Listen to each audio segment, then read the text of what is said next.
যাদবপুর বিশ্ববিদ্যালয় সমাবর্তনকে কেন্দ্র করে ফের নতুন করে জটিলতা তৈরি হয়েছে। যাদবপুর বিশ্ববিদ্যালয়, সেই বিশ্ববিদ্যালয় সমাবর্তনকে কেন্দ্র করে ফের নতুন করে কি জটিলতা সৃষ্টি হয়েছে। যাদবপুর বিশ্ববিদ্যালয় এবং সেই বিশ্ববিদ্যালয় সমাবর্তন অনুষ্ঠান এবং তাকে কেন্দ্র করে নতুন করে কি জটিলতা সৃষ্টি হচ্ছে। যাদবপুর বিশ্ববিদ্যালয়, সেই বিশ্ববিদ্যালয় ঠিক কি হলো যে কারণে সমাবর্তনকে কেন্দ্র করে আবারও নতুন জটিলতা, কারণ সেখানে একাধিক সময় আমরা দেখেছি সমাবর্তনকে কেন্দ্র করে এর আগেও জটিলতা সৃষ্টি হয়েছিল। আবারও নতুন করে ঠিক কি হলো, কেন এই জটিলতা, আমরা জানবো, কথা বলবো।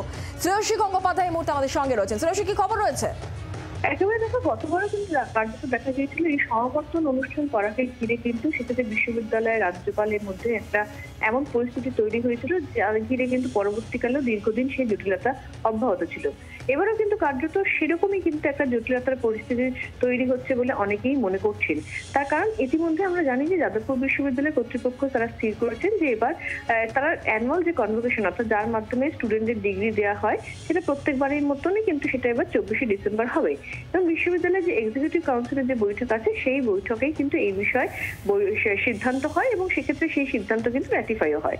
এখন যেটা জানা যাচ্ছে যে বিশ্ববিদ্যালয়ের কাছে রাজ্যপালের দপ্তর থেকে একটি চিঠি এসেছে, যে চিঠিতে জানতে চাওয়া হয়েছে যে এক্ষেত্রে ওই মিটিং, অর্থাৎ বিশ্ববিদ্যালয়ের যে এক্সিকিউটিভ কাউন্সিলের মিটিং, সেই মিটিং কার অনুমতি নিয়ে ডাকা হলো, সেক্ষেত্রে রাজ্যপালের অনুমতি নেওয়া হয়নি কেন ওই মিটিং ডাকার ক্ষেত্রে, সেই বিষয়টি জানতে চাওয়া হয়েছে। শুধু তাই নয়, এক্ষেত্রে নির্দিষ্টভাবে যে সমাবর্তনে 24 তারিখে যে ডিগ্রি দেওয়ার সিদ্ধান্ত নেওয়া হয়েছে, সেটাও বা কিসের ভিত্তিতে এই সিদ্ধান্ত নেওয়া হয়েছে এমনটাও কিন্তু জানতে চাওয়া হয়েছে।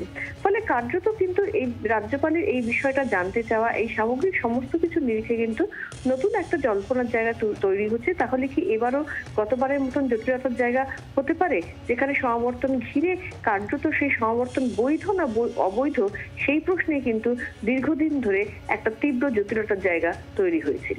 যে বিষয়টা রাজ্যপালের দপ্তর থেকে চিঠিতে জানতে চাওয়া হয়েছে, সেই বিষয়ে কি বিশ্ববিদ্যালয় কর্তৃপক্ষ রাজভবনে জানাবেন?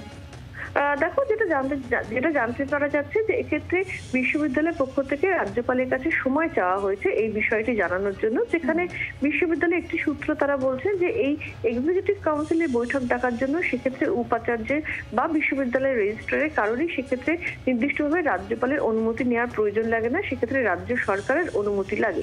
এখন সেই অনুমতি ছিল, সেই অনুযায়ী এক্সিকিউটিভ কাউন্সিলের মিটিং ডাকা হয়েছে। আর সমাবর্তনে ডিগ্রি দেওয়ার বিষয়টি সেক্ষেত্রে এক্সিকিউটিভ কাউন্সিলের সদস্যরা তারা মিলিতভাবে সিদ্ধান্ত নিয়েছেন। এখন এক্সিকিউটিভ কাউন্সিল হচ্ছে যে কোনো বিশ্ববিদ্যালয়, সেক্ষেত্রে পরিচালন সমিতি, ফলে তারা সেই সিদ্ধান্ত নিয়েছেন, এমনটাই কিন্তু সেক্ষেত্রে বিশ্ববিদ্যালয় সূত্রে জানা যাচ্ছে। এখন এই গোটা বিষয়টা রাজ্যপালকে জানানোর জন্য ইতিমধ্যেই সময় চাওয়া হয়েছে, যদিও এখনো পর্যন্ত সেক্ষেত্রে নির্দিষ্টভাবে রাজ্যপালের দপ্তর থেকে এখনো পর্যন্ত কোনো সময় বিশ্ববিদ্যালয় কর্তৃপক্ষের কাছে এসে পৌঁছয়নি।